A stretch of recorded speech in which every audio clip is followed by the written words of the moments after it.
Paz do Senhor, meus amados irmãos. Quem vos fala é o pastor Carlos Viana, superintendente da Escola Bíblica Dominical da Igreja Evangélica Assembleia de Deus Shekinah, localizada na cidade de São Sebastião, em Brasília, DF. Igreja esta presidida pelo pastor João Costa. E nesta manhã eu estou aqui para vos trazer um breve resumo da nossa lição da Escola Bíblica Dominical deste domingo. Antes de tudo, quero expressar aqui a minha oração e a minha esperança que esta mensagem chegue aos vossos lares e que a vossa casa, a vossa família esteja em paz, esteja em segurança, esteja debaixo das potentes e graciosas mãos de Deus, pois esta tem sido a nossa oração para convosco, para com toda a Igreja de Jesus Cristo.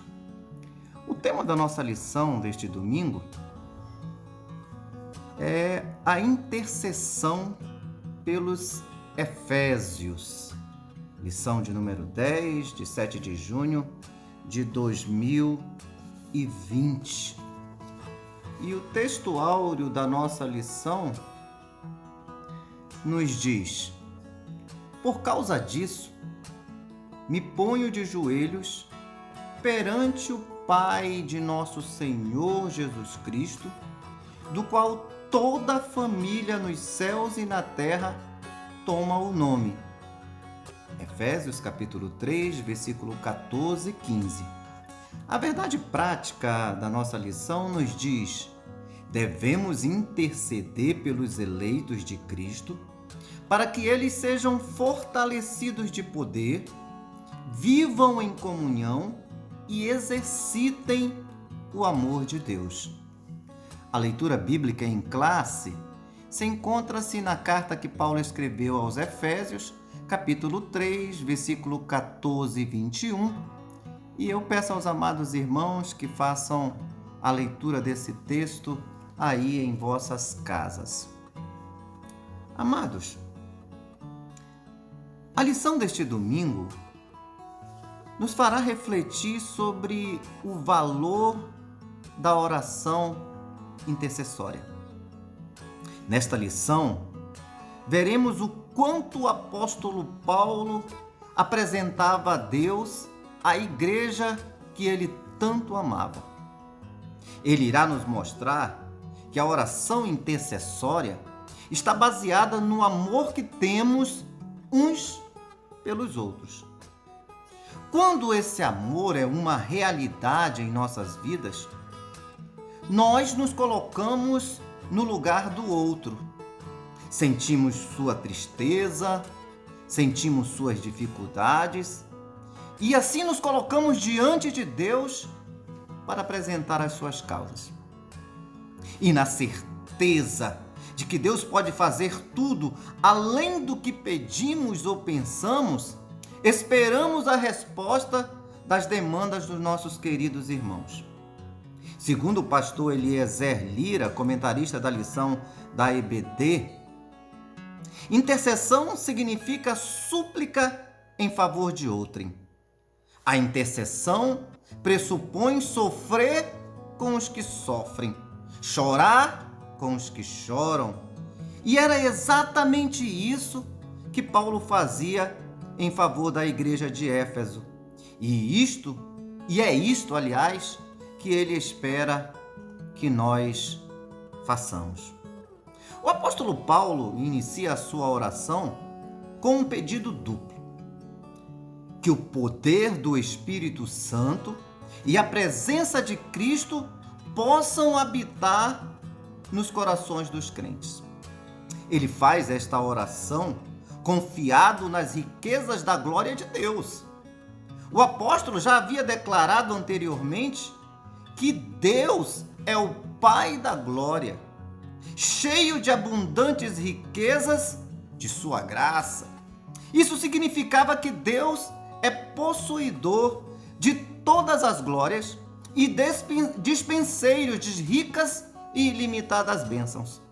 Desta forma, Paulo intercede em favor da igreja, pedindo a Deus que, primeiro, ela seja fortalecida com o poder do Espírito Santo.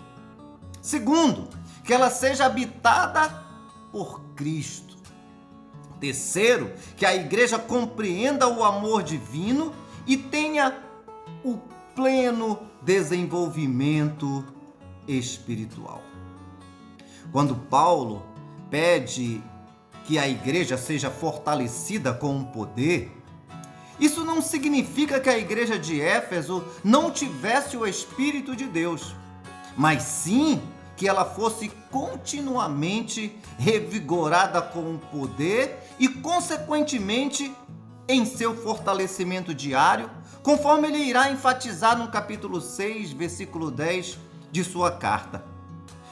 No demais, irmãos meus, fortalecei-vos no Senhor e na força do seu poder.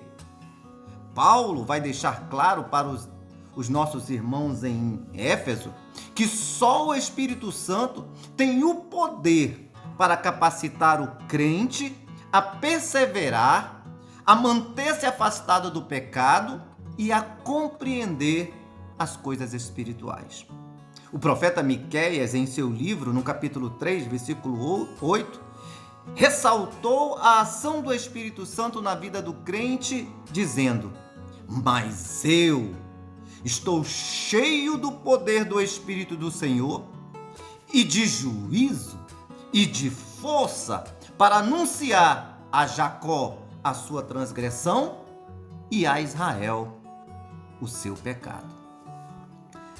Dando continuidade à sua oração, Paulo suplicará ao Senhor que, assim como a igreja precisava ser fortalecida pelo Espírito Santo diariamente, que nela também habitasse Cristo, ou que nela Cristo habitasse continuamente. O que também não significava dizer que Cristo não estivesse presente na igreja em Éfeso, e sim que ela fosse sua habitação permanente e não temporária. Desta forma, o ensino apostólico ratifica que sem Cristo a igreja não pode subsistir às forças do mal. Pois também eu te digo que tu és Pedro, disse Cristo, e sobre esta pedra edificarei a minha igreja, e as portas do inferno não prevalecerão contra ela. Mateus capítulo 16, verso de número 18. Esta mensagem está corroborada pelo evangelista João no capítulo 15, versículo 5 do seu evangelho, quando ele nos diz, ou quando ele, se referindo a Cristo, afirma que Cristo é a videira. Nós somos as varas. Quem está em Cristo, aliás, me permitam ler o versículo na sua inteireza. Eu sou a videira, vós as varas. Quem está em mim e eu nele, esse dá muito fruto, porque sem mim, ou seja, sem Cristo, nada podemos fazer. Só o poder, queridos, e a presença de Cristo capacitam os salvos a prosseguirem vitoriosos na gloriosa jornada cristã. O amor é a mensagem central do Evangelho de Cristo. E o texto ouro da Bíblia enfatiza esta verdade. Porque Deus amou o mundo de tal maneira que deu o seu Filho unigênito, para que todo aquele que nele crê não pereça, mas tenha a vida eterna. João capítulo 3, versículo de número 16. Sendo assim, um dos propósitos da oração de Paulo foi para que a igreja não apenas entendesse, mas exercitasse, vivesse plenamente o amor de Deus. A virtude da vida cristã é o amor. Nas Escrituras, O amor nos é apresentado como um atributo divino. Aquele que não ama, não conhece a Deus, porque Deus é amor. Escreve João na sua primeira carta, no capítulo 4, versículo de número 8. Foi por amor que Cristo se entregou para resgate da humanidade. Efésios, capítulo 5, versículo de número 2. O amor é o resumo da lei e dos profetas. Mateus, capítulo 22, verso de número 40. O amor é a marca dos discípulos de Cristo. Nisto, todos conhecerão que sois meus discípulos, se vos amardes uns aos outros. João, capítulo 13, verso de número 35. O amor, queridos, é a prova de nossa filiação com Deus. Amados, amemo-nos uns aos outros, porque o amor é de Deus, e qualquer que ama é nascido de Deus e conhece a Deus. 1 João, capítulo 4, versículo de número 7. O amor é, sem dúvida, a maior de todas as virtudes e o princípio que norteia o fruto do Espírito Santo. Agora, pois, permanecem a fé, a esperança e o amor. Esses três, mas o maior destes é o amor. 1 Coríntios, capítulo 13, verso de número 13.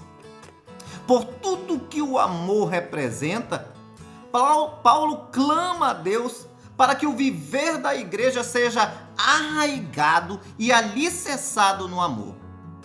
Arraigados como uma planta saudável, com raízes profundas, e alicerçados como uma casa com um fundamento sólido. Conforme a oração de Paulo nos dá a entender, nossas raízes e fundamentos são firmados no amor. O amor é a base do crescimento e do fortalecimento de nossas raízes em Cristo. A firmeza, o amor, é a firmeza e a solidez do fundamento de nossa fé, que estão firmados ou fundamentados no amor de Cristo, que é o autor e consumador da nossa fé. A oração e o desejo de Paulo, amados, é que a igreja possa compreender e praticar o amor. Paulo suplica pela total compreensão de qual seja a largura e o comprimento e a altura e a profundidade do amor divino. Esta compreensão só nos será possível se nós formos cheios de toda a plenitude de Deus, ou seja, conheçamos e prossigamos em conhecer o Senhor, porque sendo assim, nossa vida cristã não será superficial, nem se baseará em fundamentos duvidosos. Portanto, nesse momento de sua oração, Paulo enfatiza a necessidade da total compreensão do amor de Deus e o crescimento espiritual dos crentes até alcançar a perfeição. A oração de Paulo, amados, nos faz refletir sobre quais seriam as características de uma igreja que, sendo cheia do poder do Espírito Santo, habitação permanente de Cristo e, portanto, arraigada e fundamentada em amor, tem. Eu posso lhes assegurar que esta igreja é uma igreja que ora, intercede e socorre os necessitados. É uma igreja que evangeliza por amor aos pecadores. É uma igreja que oferta e entrega os seus dízimos por amor à obra de Deus. É uma igreja que sofre com os que sofrem e chora com os que choram. Esta é verdadeiramente a igreja de Cristo. Ao concluir sua oração, o apóstolo Paulo ensina à igreja que Deus é capaz de fazer muito além do que pedimos e que Deus deve ser glorificado para sempre. Paulo ressalta que o que Deus pode fazer ultrapassem muito nossos melhores anseios e desejos. Nesse sentido, Paulo declara: as coisas que o olho não viu e o ouvido não ouviu e não subiram ao coração do homem são as que Deus preparou para os que o amam. 1 Coríntios capítulo 2, versículo de número 9. Desse modo, amados, o poder divino que age na vida do crente e suas bênçãos são impossíveis de ser dimensionadas. O rei Salomão, em um momento de íntima comunhão com Deus, contemplou e experimentou a grandeza do poder de nosso Deus. Ao ser indagado por Deus, que disse a ele: pede o que queres que eu te dê? Ele pediu ao Senhor que lhe desse um coração entendido, ou seja, pediu sabedoria para julgar e governar o povo. Deus gostou de seu pedido e, na sua infinita bondade, lhe deu muito mais do que ele havia solicitado. E disse-lhe Deus, nos diz a palavra: porquanto pediste isto, e não pediste para ti muitos dias, nem pediste para ti riquezas, nem pediste a vida dos teus inimigos, mas pediste para ti entendimento, para discernires o que é justo, eis que eu fiz segundo as tuas palavras.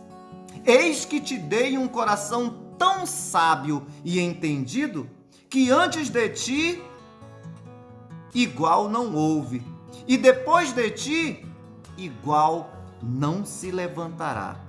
E também até o que não pedistes, diz o Senhor, te dei, assim riquezas como glória, de modo que não haverá um igual entre os reis, por todos os dias.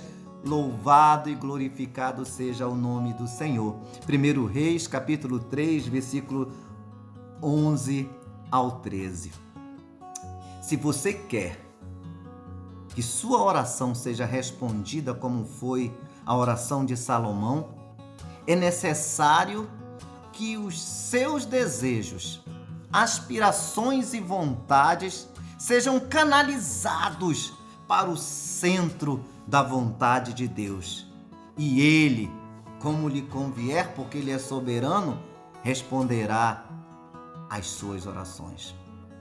Paulo, queridos, encerra esse capítulo com um convite à adoração a Deus, cuja glória é devida na igreja por Jesus Cristo em todas as gerações. Efésios capítulo 3, versículo de número 21.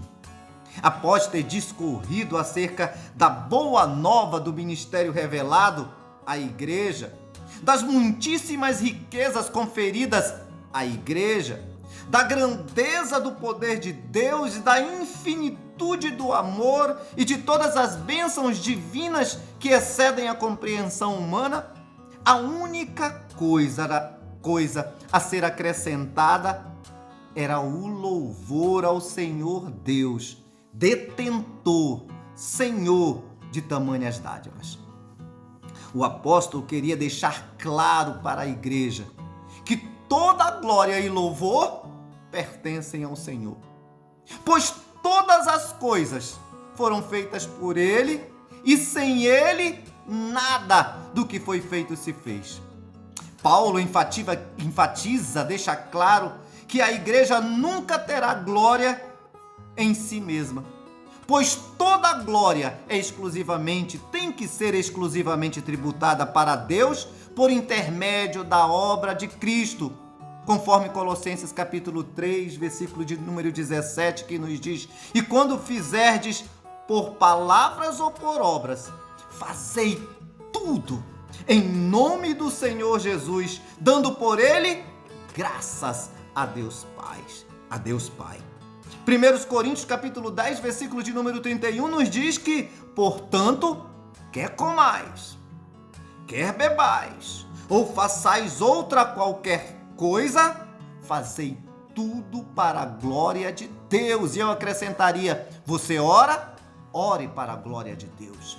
Você evangeliza, evangelize para a glória de Deus. Você visita os necessitados, faça isso para a glória de Deus. Você entrega um folheto para a glória de Deus. Você dá as suas ofertas, os seus dízimos para a glória de Deus. Louvado seja o nome do Senhor. Agindo desta maneira, queridos, a igreja receberá muito mais, você receberá muito mais do que necessita, e o Senhor será glorificado através do poder que em você ou que na igreja se manifestará, para que em tudo enriqueçais para toda beneficência, a qual faz que por nós se deem graças a Deus. 2 Coríntios capítulo 9, versículo de número 11. Finalizo fazendo a leitura da conclusão elaborada pelo pastor Douglas Batista, comentarista desta revista. A ousada intercessão de Paulo anelava o fortalecimento da igreja.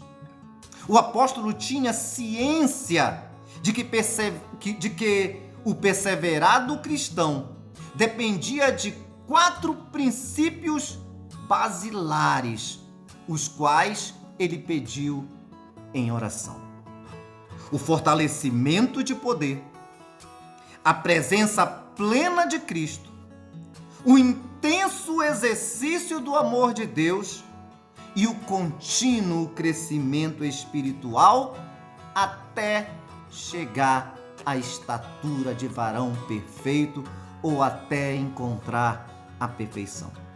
Durante esse processo, o povo de Deus deve glorificá-lo e adorá-lo em todo tempo, porque a Ele seja a glória, o louvor e a adoração para todos sempre. Amém. Queridos, eu espero que esta palavra possa trazer esperança à vossa vida.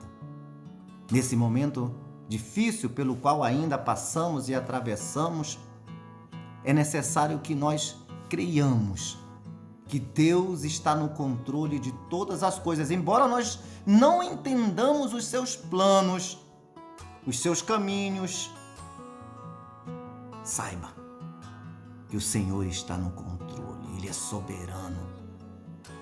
E que no momento certo Ele vai ouvir as orações da igreja e vai fazer muito mais do que pedimos ou pensamos, porque Deus pode, o nosso Deus pode todas as coisas, e é importante que você creia nisso. Quero orar por você, pela sua casa, pela sua família, antes de nós encerrarmos. Senhor, meu Deus e meu Pai, a Ti seja a honra, a glória, o louvor e toda a adoração. E eu te agradeço, ó Deus, por esta rica e maravilhosa oportunidade de poder ministrar a Tua palavra.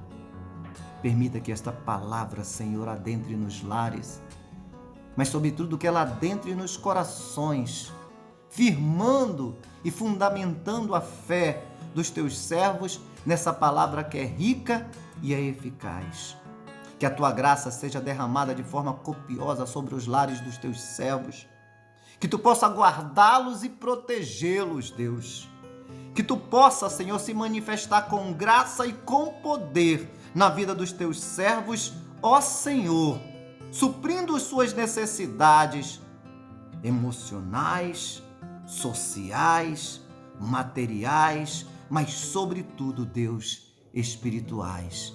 Que esta graça maravilhosa, Deus, seja constante em nossas vidas e em nossos lares. É o que eu te peço e te agradeço, em nome de Jesus Cristo. Amém. Queridos, que Deus em Cristo vos abençoe.